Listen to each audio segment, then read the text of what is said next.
So, when we have the identical pairs of strands of each twin of chromosome pair, that's going to be a chromatid. So, effectively, we're going to have DNA being wound and unwound. That chromatin is going to become unwound and rewound throughout the entire cell cycle.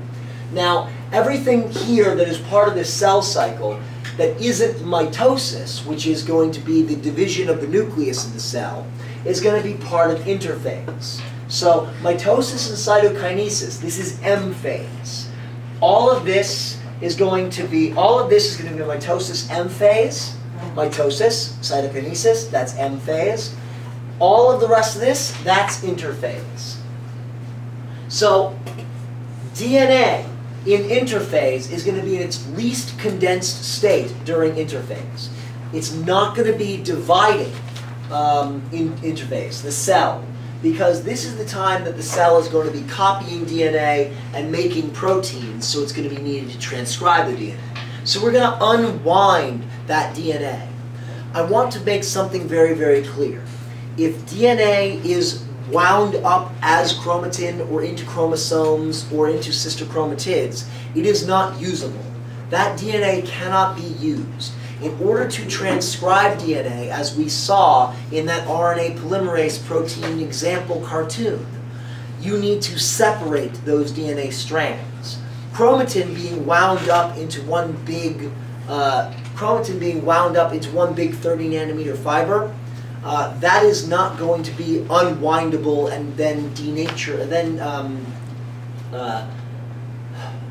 then separatable. You can't separate the two strands of DNA when you're in chromatin because it's bound to that histone protein and wrapped around. So essentially, we're going to have proteins being made throughout all of interphase. It's during G1 phase that we have our cellular contents being duplicated.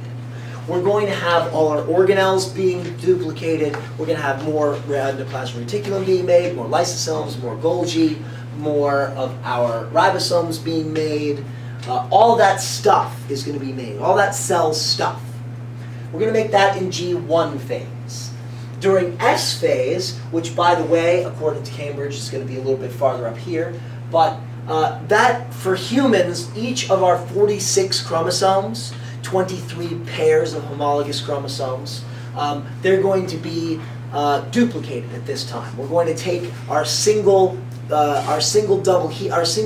chromosome that we are remaining after our separation from mitosis, and we're going to replicate that strand. And we're going to have sister chromatids of each of those 46 chromosomes. And then we're going to move on to G2 phase. Now, G2 phase is when we're going to double check that S phase work. We're going to take the work that was done during S phase, and we're going to make sure that no mistakes were made. The mistakes that could have been made are mismatched base pairs or incorrect, or if we did break something along the way, we're going to splice out the mistake and we're going to repair it and put it back in, all those sorts of things. Now, these are growth phase 1, synthesis phase, and growth phase 2. G0 phase is growth 0 phase. This is called cell cycle arrest. At this point, your cell is not going to be dividing anymore. This is the sort of cell that is done. It's going to be a mature cell. It's not going to become any other types of cells. This is when you take that cell out of the cell cycle, but you can't take the cell cycle out of the cell. Never mind, terrible. All right. So this is our cell cycle phase lengths, more or less according to Cambridge. So mitosis is this long, cytokinesis is relatively this long. Our G1 phase is most of the cell cycle, where we're going to be doing a lot of growing. You have a lot of growing to do. You have to increase in size because you literally just split in half. Or I want the bigger half, sort of half. And you need to increase in the size of your organelles and also your number of organelles as well as, well, more fluid, more cytoplasm, more cytoskeleton. All of those elements need to be increased. S phase is going to start here and actually continue into G2 phase. These are going to overlap quite a bit. Now, the timing of the cell cycle is controlled by a lot of different genes through a very complicated system of positive and negative feedback cycles, and that's an A-level biology topic, including the RAS system and all those things. They're not fully understood, so there's ongoing research into the cell cycle, but we're going to grossly oversimplify just so we can move on. The control of the cell cycle is mainly due to proteins called cyclins, cyclin-dependent kinases, and lots of other stuff. Lots and lots of other stuff. Now, mitosis only refers to the division of the nucleus. One nuclear division is one mitosis. So mitosis without cytokinesis can result in a multinucleated cell, a cell with multiple nuclei. And so yes, there are cells that do this on purpose, and those cells, one of those cells might be a muscle cell, for example, not an osteoclast, because those actually result from fusion of multiple different cells instead of actually like the cellular mitosis without cellular division. But I digress. But one mitotic cycle will be mitosis and one cellular division. That gets you a mitotic cycle, and a mitotic cycle gets you 2 daughter cells. Why daughters? Well, because the base gender is female, just cause. Well, not just cause, it's the unedited gender. So, you are expected to be able to draw and label a diagram with the cell cycle. I expect you to be able to do that as well, and so I'm going to talk about mitosis in more detail because I'm going to explode out the cell cycle in more detail as part of that cell cycle picture. So here I'm going to have images of prophase. I'm going to call this late prophase myself, but other images and texts call it prometaphase. Then we have metaphase, then we'll have anaphase and telophase. So it's during prophase that we will see the following things happen. We will see centrioles, this is in animal cells, by the way. We'll see the centrioles begin to form these asters, which are these clusters of microtubules starting to scatter out. We'll also see the centrioles separate and start to migrate toward opposite poles of the cell. We'll see the nuclear membrane break down and the condensing of chromosomes into, we'll start to see the condensing of chromosomes into chromatids. Into chromosomes with sister chromatids.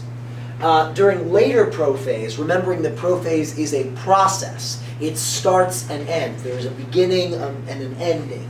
But you can't really say at any given point, well, that's stage 1, stage 2, stage 3 of prophase. You can only say, well, that's prophase. What part? Well, it's just prophase. We're near the end now. Well, how far are we from the end? I'm not sure. Later on in prophase, those microtubules coming off of the centrioles are going to form these kinetochore and non-kinetochore fibers. These microtubules are going to attach to the kinetochores of the chromatids, the sister chromatids, at the the kinetochores being located at the centromere of the chromosome, and this will help to migrate those chromosomes toward the midline, toward the metaphase plate of the cell. So that attachment phase is going to occur there. Now, we're going to see that in the live cell here. Here's our asters with our centrioles, with our asters and microtubules, and we have the clustering of our dense chromosomes around here. Here in metaphase, we're going to see a lineup at the metaphase plate. This isn't always the center of the cell. This could be offset by a certain degree. Doesn't have to be straight down the middle. Now, these are, this metaphase plate, these chromosomes are lined up, And you'll know metaphase is over when any one of those chromosomes separates. When the sister chromosomes break apart and float and are pulled toward opposite ends of the cell. And now, when I say opposite ends of the cell, I should probably rectify that. I should say pulled toward opposite poles of the cell. I should specify poles as the proper terminology that you should use on your exam. So during anaphase, the individual sister chromatids, which have been separated and are now their own chromosomes, they've grown up and flown the coop, they are now being pulled toward opposite poles of the cell, and these non-kinetochore fibers are still hanging out right here in the middle of the cell. And they're pulled toward opposite poles. These asters are still here, by the way. Now, telophase. Telophase, we will start to see these chromatids, these chromosomes, which used to be chromatids, they will decondense. They will start to become they will start to become chromatin again. And we'll also start to see the reformation of the nuclear membrane, that double membrane that we saw before in Unit 2. We'll also begin to see cytokinesis, but cytokinesis is not necessarily paired with mitosis. So cytokinesis in animal cells is a separate process that we'll discuss in a couple of slides from now. Now, here we are with our differences between chromosomes and chromatids. Both of these are chromosomes. This is one chromosome, this is one chromosome. This is one chromosome that is a double helix of DNA. This is one chromosome that is two sister chromatids. Each sister chromatid is a double helix of DNA. So, one DNA double helix, two DNA double helices. And these are both one chromosome. This is a telomere. This is a centromere. A telomere is the tail end cap. Tail end cap, tail end cap. Telomeres are at either ends of the cell, and they exist to prevent the degradation of the coding DNA found throughout the P and Q arms of the chromosome. Now, the P arm is the short arm, and the Q arm is the long arm. You don't need to know that for Cambridge. That's just information that we should probably know if you're going to pursue biology further. A centromere is a central non-coding region of DNA where the kinetochores, which is a region of some 200 separate proteins, will attach. So that's where your two sister chromatids are going to attach to one another as well. Remembering this is a region of DNA that does not code. This is just a cluster where they're going to be able to attach to each other. It's still DNA. Now, you might remember this image. This image is the same kind of image that I used, is the same image that I used in Unit 2. U chromosome, if you recall, is the white stuff here, and heterochromatin is the dark gray, grainy stuff over here. Heterochromatin is tightly packed, inactive chromatin. It appears dark and opaque on this transmission electron microscope image. And the euchromatin is unwound, highly active chromatin. It does not stain well, so it appears white or clear. Now, let's talk about cellular division and what are our dividing cells. We have labile cells, stable cells, and permanent cells.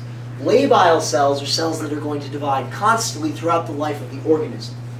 These cells are, for example, your skin, your gastrointestinal cells, and your bone marrow cells. Your stable cells spend most of their life in G0 phase. They only divide when they are given very specific signals to divide.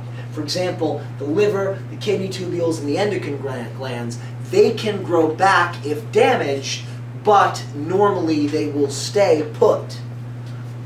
Permanent cells will never or extremely rarely divide.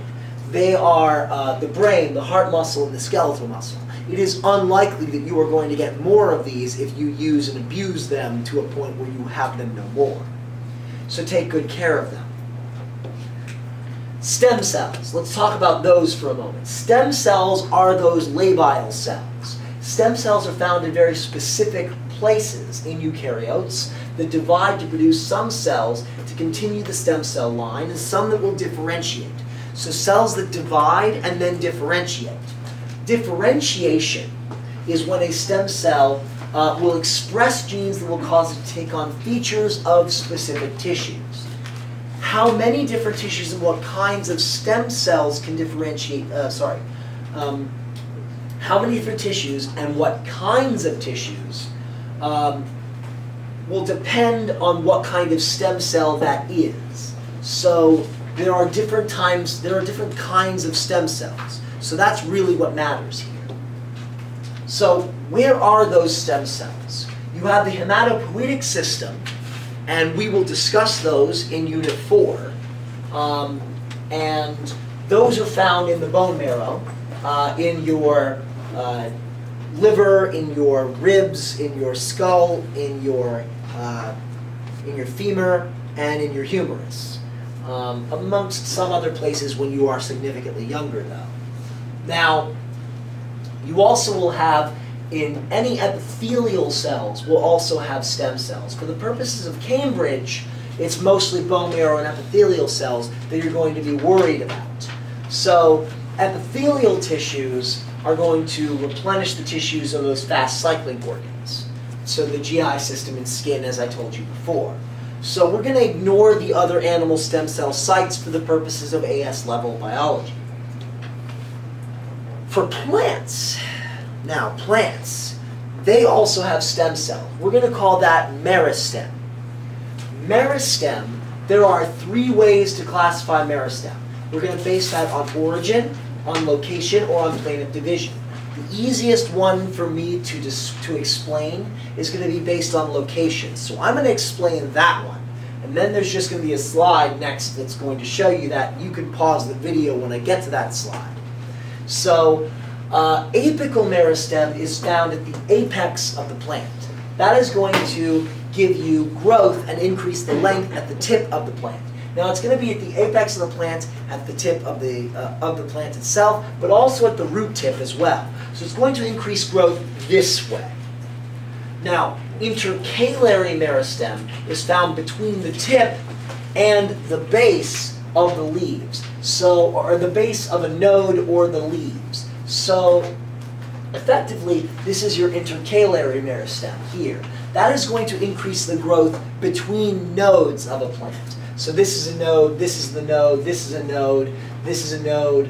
Effectively, it's going to make stems and branches longer, or make the distance between branches longer. But it will not thicken the plant necessarily. So that will also be growth, increase in length between nodes. Then we have lateral meristem. Lateral meristem is going to cause growth, and it will increase the diameter of the plant itself. So this is growth meristem.